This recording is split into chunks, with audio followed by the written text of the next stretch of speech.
in what might have been the final regular season game for Sidney Crosby, Yevgeny Malkin, and Chris Letang together as Penguins.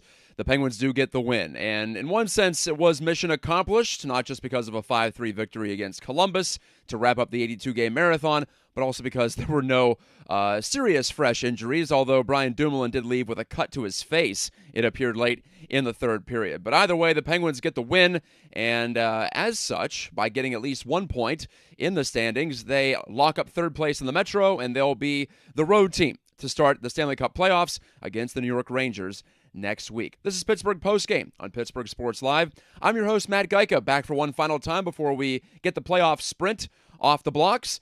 Again, this is interactive hockey talk. If you want to join me on this Friday night, not sure I'll go a full half hour, but I know this game wasn't meaningless, but we all knew the Penguins were in the playoffs. We all knew the Penguins were going to be a road team to start the postseason as well. And we all know that the Penguins weren't going to fix anything grand, no matter how many goals they scored or by how many they won over the Blue Jackets. As it turned out, it ended up being fairly close in the end. The Jackets had some fight on the back end of a back-to-back, but they couldn't come all the way back. Casey DeSmith made a few key saves as, well, at least he was carrying some decent momentum into this game and looking forward to, his chance to be a hero for the Penguins in the playoffs. Yes, he had a rough outing against Edmonton, but so did everybody. And that was a discouraging game. This one at least resets the equilibrium a bit for the whole squad. And I'll talk about some guys who came up with some inspiring performances, even though the game itself did not carry that much drama. Again, you can like and subscribe here on Pittsburgh Sports Live. We've got, of course, Steelers coverage throughout the weekend with the NFL Draft. In case you haven't heard, they picked a homegrown player in one respect in the first round. I think you probably did hear about that one. We also are going to have Pirates coverage and Riverhounds coverage continuing here throughout the spring and summer. But as for right now, it is Stanley Cup playoff time. And for the first time since, the 2013 season, the Penguins played all the way through the month of April in the regular year before getting to the playoffs. That year they went to the Eastern Conference Final. I wouldn't read anything into that, but just laying it out there. It does feel a little bit like that that lockout delayed season with how long we're pushing here into the springtime. But neither here nor there. We had a little bit of that last year too, and the Stanley Cup was still awarded before the 4th of July. This year they're looking to aim it for earlier than that, a little bit earlier than that at least. But if your internal clock is like mine, you've been seeing the days get longer outside, and you're like, man, it feels like it should be playoff time, even though the temperatures have been feeling reminiscent of February instead of April. But hopefully warmer days are ahead of us, and we all know that with May comes the start of the playoffs, and it seems like the Penguins have been looking forward to the playoffs for a while now. And I'm not just talking about Penguins fans, but talking about the players themselves. And looking at this last stretch of the season, the last quarter, basically, they didn't play their best hockey. They end up, even with the win tonight, going 7-9-2 over their last 18. So almost a full quarter of the season at which they were anything but their best. And along the way, they had some dispiriting outings against teams like New York, teams like Edmonton the other night, against Washington, some playoff teams that really showed them what for in a lot of ways, and showed them what they were missing in terms of whether it be execution, intensity, or a little bit of both. So just going to send out a tweet here to remind folks that we're live. And that's done. Sorry about that.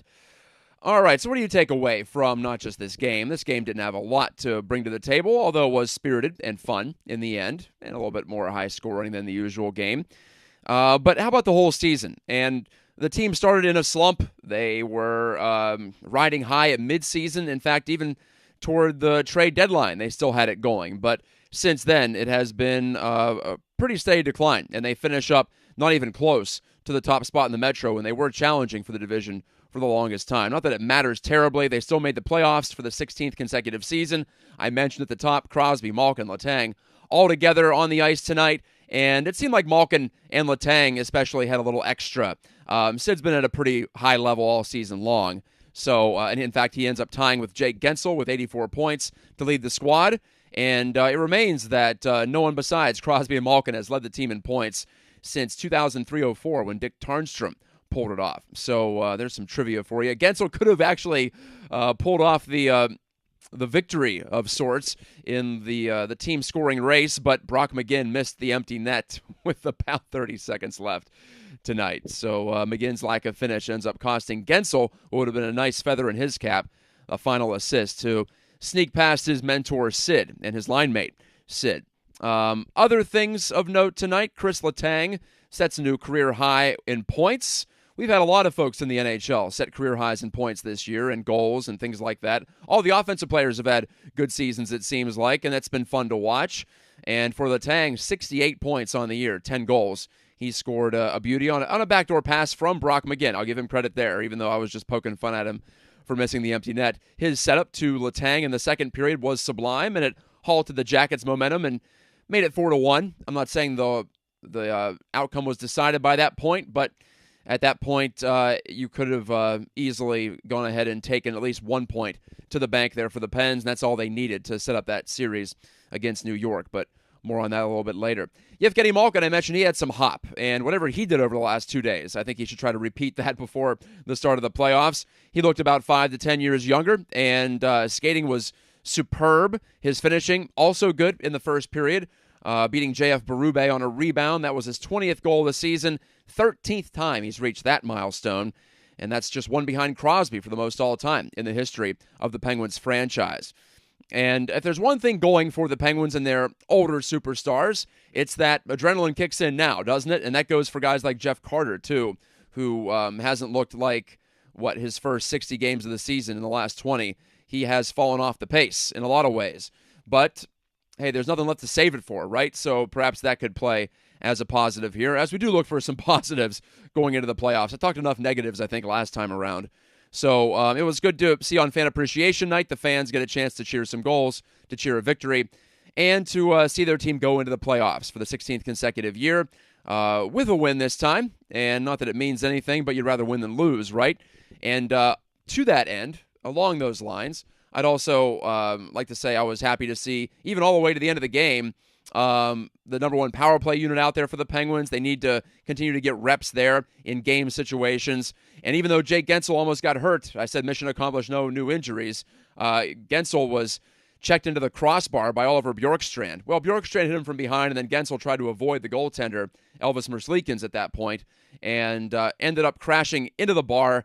It looked like he was able to catch himself. He didn't hit his head directly into the iron, so that was good, and Gensel, in fact, was right back out there the next shift. Not that that guarantees no further dilemmas, but also a very good sign. And he was out there for the empty net situation, too. So I'm assuming that Jake is okay because, well, I pretty much have to at this point. The Penguins' 40-goal man, Jake Gensel, second time that he's hit that mark.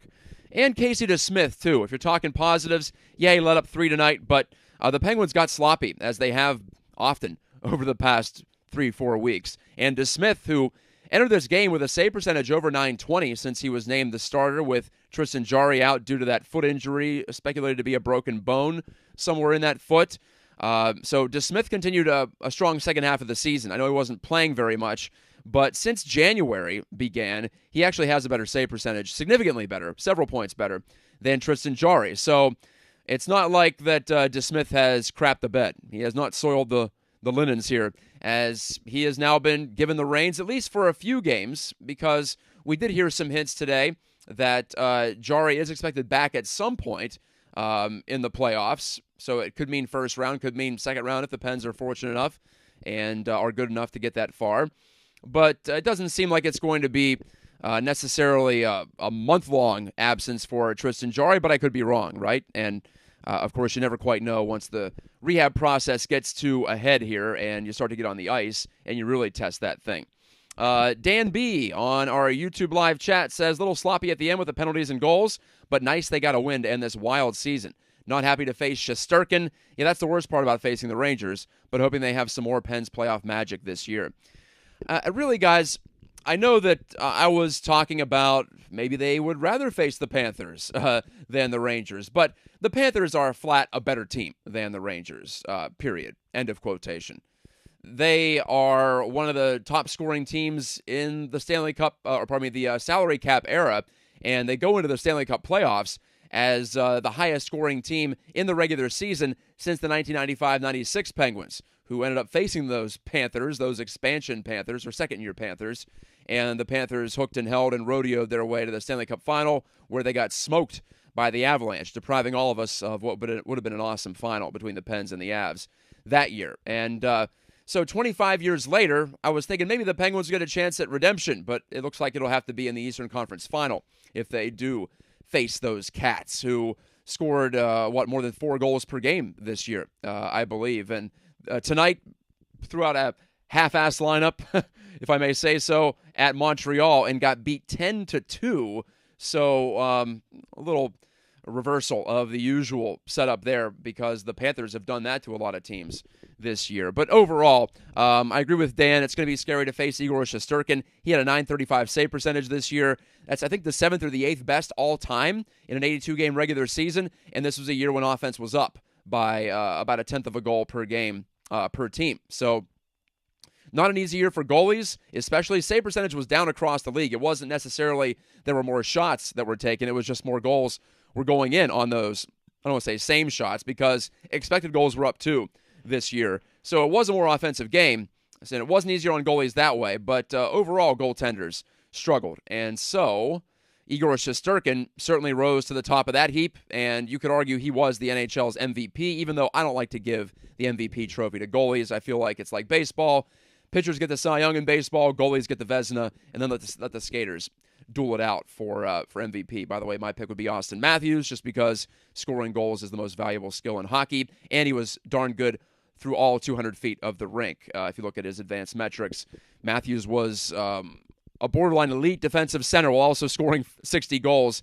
And no offense to Connor McDavid, who might be the best player in hockey, the guy I'd want to have on my team for one game, but I think Austin Matthews should get that honor, even though I would certainly say that, 9 times out of 10, a goalie is going to be the most valuable player, but it almost doesn't seem fair with the way that hockey is set up to give the goalie the MVP. But this could be the kind of year where, much like in baseball, when there's a Cy Young winner who's far and above the rest, like a Justin Verlander of, 10, 11 years ago, I think you can give that MVP as well to a goaltender in the NHL. I think Dominik Hasek won at least one Hart Trophy, didn't he? That would be the kind of rarefied exception that would change my mind on what I usually feel should be the case here for the NHL. All right, let's look at some tweets. We've got some tweets out there. John Caldwell says, meaningless hockey. Okay. Yeah, it wasn't meaningless in terms of the standings, but like I said, we knew the Pens were going to be an underdog on the road to start, and that's where they will be against New York at Madison Square Garden, either on Monday or Tuesday, most likely. In regards to the near Gensel injury, good take Tony, my fellow West Michigander Penguins fan, says I screamed OF at my TV. Yeah, it was scary for a second, and I guess shades of the Jake Gensel shoulder injury of the 2019-20 season that knocked him out for the second half of that year. He came back for the playoffs in August, you'll recall, after the COVID scenario and everything like that. But he was on pace for a huge season in 2019-20. Maybe his career season could have been that year. Instead, he goes crashing into the end wall. Sugar Sandwiches, I can always count on him for a note or two. He says, I don't think Kasperi Kapanen sees the ice much the rest of the game. He tweeted that in the third period. And then maybe even the playoffs. If Jason Zucker's ready to go, I really think Kasperi Kapanen's going to be up in the press box for Game 1. And I'm not assuming that Zucker is, but it sounded like it wasn't a long-term thing. And with Zucker, you never know. He could play one shift and be done again against the Rangers. I hate to be that dismissive of him, but that's the tendency we've seen from him in Pittsburgh. And Kasperi Kapanen, though, is not the type of guy that you would say, wow, we got to give him a chance here. I realize that he still has, in theory, high-end talent, but he looks lost out there most shifts. And I wouldn't sacrifice, you certainly wouldn't play him with Sid, so then you play him with Malkin, and then you have two guys who are probably a little bit questionable when it comes to positional hockey in the playoffs. I don't know if I like that.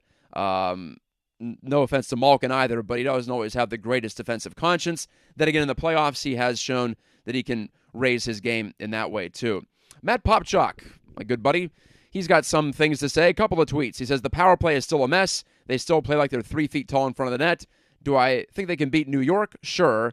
The anybody can beat anybody spirit of the playoffs still rings true, but those things need to change, as does their willingness to play a different style. In other words, they need to be willing to win 2-1 and 3-2 games and do it with patience and discipline and a commitment to slowing the Rangers down any way they tactically can. Yeah, well, I touched on this last. Thank you for the comments, Matt. I touched on this last show. That is this the type of Penguins team that can still play the high octane forward checking system that Mike Sullivan wants to play? The 2 men into the offensive zone to pressure and a third waiting to poach. I'm just not sure. And against a team like the Rangers that's so good in transition, that has burned the Penguins in transition, particularly in the final 3 games of their season series recently, I would be wary about that. I wonder. The playoffs are a time, though, for craftiness. The high-octane 1991-92 Penguins, they weren't afraid to slow things down at times. You'll recall the series against Washington, I think the second Cup run in 92, Scotty Bowman at the helm. And they went to what was essentially a neutral zone trap, maybe more of a left-wing lock, which Bowman deployed with the Red Wings a little bit later on. But it was more of a defensive posture in the neutral zone to try to force turnovers against a Washington team that was running up the score in the first 4 games of that first-round series. Pens came back, won that series, and basically didn't lose after that. They got down to the Rangers early in the second round, but then reeled off 11 straight wins and won the Cup. So it's not like you have to play a slow-paced game necessarily, and it's not like you have to go against character for that long, but perhaps in a single series against a team like the Rangers, who ironically the Penguins skated off the ice with speed and tenacity in 2016 on their way to the Cup, maybe it's time to turn the tables here and show the Rangers that they can knock it down a few pegs and try to bottle things up and perhaps go from there. The Penguins can still be quite dangerous, obviously, on the counterattack. They were in the top half of scoring this year, and the Penguins, we've seen this season as well, when they're committed to defending, it fulfills what Mike Sullivan always talks about, where good defense often leads to more offensive chances, and it can happen that way. Now, they may have to play a more of a low-event type of game, particularly against the Rangers. I was thinking the same thing against the Panthers, perhaps, but the Panthers aren't quite as young and spry as the Rangers. The Rangers seem like the consummate get-up-and-down-the-ice team, so I think you might have to counter that, and especially at this point in the competitive arc of a lot of these players, none of which are that young at this point. In fact, you look down the roster, could be classified as young? I guess maybe Teddy Bluger. There just aren't a lot of guys. Danton Heinen is maybe 25 or 26. I suppose Kasperi Kapanen. But outside of that, it's players in their late 20s, early 30s, mid-30s. In the case of Jeff Carter, late 30s. So definitely food for thought. And I agree with you, Matt. I don't know if they have to necessarily change everything, but I think these 3 days or so before the playoffs should give them a chance, now that they know they're going to play the Rangers, to really nail some things down. And, hey, they know what doesn't work against the Rangers because we saw that in the final 3 games of the season series. No more comments here on the live chat, so maybe time to wind it down, or at least go to my notebook. I mentioned Malkin, mentioned Chris Letang, both reaching milestones. Evan Rodriguez, great to see him score in the final game of the regular season. What an awesome start it was to the year for Evan, who's an easy player to root for, always works hard, has good speed. Maybe he's considered a youngish player. He's maybe 26 or 27. But Rodriguez scores in the first period, kind of a gift, honestly, against the goaltender Berube, who ended up getting pulled. But Rodriguez ends up playing all 82 games and scores 19 goals. So nearly got to the 20-goal mark. He played about 16 minutes per game this year. A lot less lately, but who knows? With injuries and whatnot, he could be elevated up the depth chart in an instant in the playoffs. And I guess we'll see about Jason Zucker. But Evan Rodriguez, more of a bottom 6 guy, obviously later in the season after Malkin came back particularly, and certainly cooled off. But at the same time, he could be the type of guy that can be a difference maker if he gets on a heater there for a couple of games. Ricard Raquel, similar type, but Raquel has actually produced. Rodriguez, I think it was bigger for him to get something in this final game, and I think it was big for him personally and emotionally as far as contributing to the team to stand up for Teddy Bluger, who was checked into the sideboards. I forget by who now. Was it Bemstrom? I'm not sure. I can't recall at the moment. Whoever it was on the Blue Jackets. Borderline hit there with Bluger turning back toward the wall as he was checked from behind in one of those dangerous areas a couple of feet away from the boards. Bluger was okay, but Rodriguez basically broke his stick over the Blue Jacket who checked him, and that led to a skirmish, led to some penalties late. That's some of that sloppiness that Dan was referring to there on the live chat. But I don't know if he was talking about that specifically. That was more of standing up for a teammate, and, I suppose it was a feisty game from Evan Rodriguez, who typically competes pretty hard, but good to see there at the end. Also, Marcus Pettersson scored a goal, pinching up in the play, finishing a pass from Malkin at the doorstep there, banging it in off Berube's arm. And then later, he nearly had a beautiful goal against Elvis Merzlikins as he deked around a player in the high slot, taking a drop pass, and nearly stashed it in with a backhand. But Merzlikins kicked it away. I think a defender might have gotten a stick in there too. But Pettersson showing some confidence at the offensive end. We haven't seen a lot of that, and I guess for good reason, because he hasn't had a lot of success at the offensive end doing much. And I realized this game, the Jackets weren't exactly locking it down. Sometimes, as I tweeted, weird things can happen in the final games of regular seasons because everyone's a little bit loose, especially when there's not a lot to play for. The Penguins were in, the Blue Jackets were out, so it wasn't like it was life or death for anybody. Far from it, more trying to survive. So there was some more open ice. So I don't want to read too much into, say, guys like Pettersson suddenly looking a lot more like, Mike Matheson. I guess I would make the comparison there in some situations tonight. But, hey, better to see it than not to see it, right? And it might come down to a situation like that in a close game in the playoffs. It might come down to a game 5, 6, or 7 where you need someone to do something on the back end to break a deadlock. And so at least Pettersson has that in the old mental memory banks. It's kind of sad to see the Jackets, I guess, in this state. If you like the competitive nature of what was developing into a pretty decent rivalry with John Tortorella behind the bench, not quite the same with Brad Larson. And, some of the better players have moved on as well. So I'm not saying it's all coaching, but it doesn't quite feel the same. So I guess that what was once a burgeoning rivalry there in the Metro, the I-70 rivalry for a little bit, it's certainly cooled off now. And I guess we'll see how long it takes the Jackets to get back at it. I guess they have Patrick Laine. I'm not sure what his contract status is, and he didn't play tonight, but he had a nice bounce-back year for them. But the Jackets finished several points out of the playoffs. All right, other matchups in the Eastern Conference. Looks like it is Boston against Carolina. And so Washington crosses over. They'll play Florida. And then we will see Tampa Bay against Toronto. Boy, that'll be fun. Blue and white against blue and white. And, if the Maple Leafs want to take that monkey off their back, then they'll have to do it against the back-to-back defending champs, a team that just blew them out last week, you might recall, down in Tampa, and stirred some stuff up on the Toronto bench. There was some frustration there, as you might imagine, but I still would have to make the Leafs a favorite because of the fact that the Lightning just seem a step behind where they have been, and they've been missing some players. They obviously don't have Yanni Gordon anymore. They don't have Blake Coleman anymore. So their depth is a little bit weaker, but players like Ross Colton have stepped up, and they still have Nikita Kucherov. They still have Steven Stamkos, who just scored 100 points. Braden Point, who's been a clutch performer for them. He's been a performer in every game, but in the playoffs, he has maintained or even surpassed his usual level. They still have Victor Hedman, and they still have Andrei Vasilevsky. So maybe I shouldn't be so quick to say Toronto's the favorite, but I guess I like Toronto in that series. That Boston-Carolina series is going to be tight, and Boston's playing better than most people think. They're more top-heavy as well, and Carolina can really wear you down. I guess I'd take Carolina as a slight favorite. I would take Florida as a pretty sizable favorite, at least as big as a favorite as you can have in the NHL over the Capitals. And I think it's pretty dead even between the Penguins and the Rangers. I know the Penguins didn't look good against the Rangers in the second half of this season, and the only time the Penguins beat the Rangers was 1-0 back in February. So it's not like they have any kind of track record to build off of, at least this year. But the Rangers were, in a lot of ways, outshot and outchanced for much of the season. And Shesterkin was their backbone. And their MVP, certainly maybe the MVP of the entire league, as many have made that case. And as I discussed earlier in the show, prompted by Dan's comment, but the Panthers are better than the Rangers, so I would rather face the Rangers, probably more than any other team in the Eastern bracket outside of the Capitals right now, if I'm the Penguins.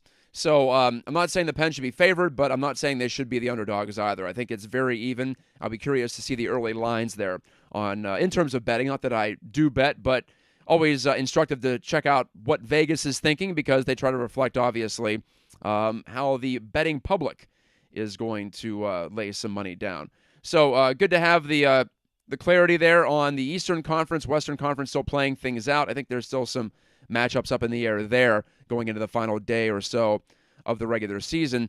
But that's that for the Penguins. They win 5-3. And let's take a moment to appreciate. It was Fan Appreciation Night after all, but let's, as fans, appreciate what Sidney Crosby, Yevgeny Malkin, and Chris Letang have done. The Penguins lead the league in wins over the course of their stretch together, 16 seasons, and playoff wins. They're right up there with anybody. So it's been fun to watch. And this last little bit of, I don't want to call it downtime, but this last chance to relax a bit and enjoy it was fun. It was a fun Friday evening on the couch for me, and I hope it was for you. Thank you so much for watching Pittsburgh Postgame. Going to call it a night. We'll be back for Game 1, and, of course, to follow all your usual channels there to see when the games will start between the Penguins and the Rangers. This will be, the 1, 2, 3, 4th time they faced off in the playoffs over the past decade or so. They lost in 2014. That was a painful memory. Last series for Dan Bilesma and Ray Shero in control of the team.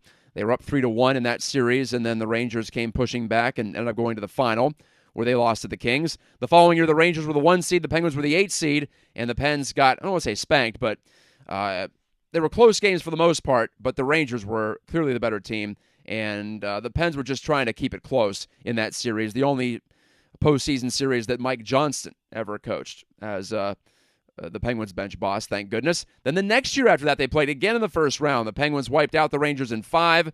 That was a true blowout. The Penguins, after Game 2, they really took control of that series. Final 2 games, they closed it out in style. It wasn't even close. And now we'll see Pens and Rangers one more time here in this Crosby, Malkin, Letang era.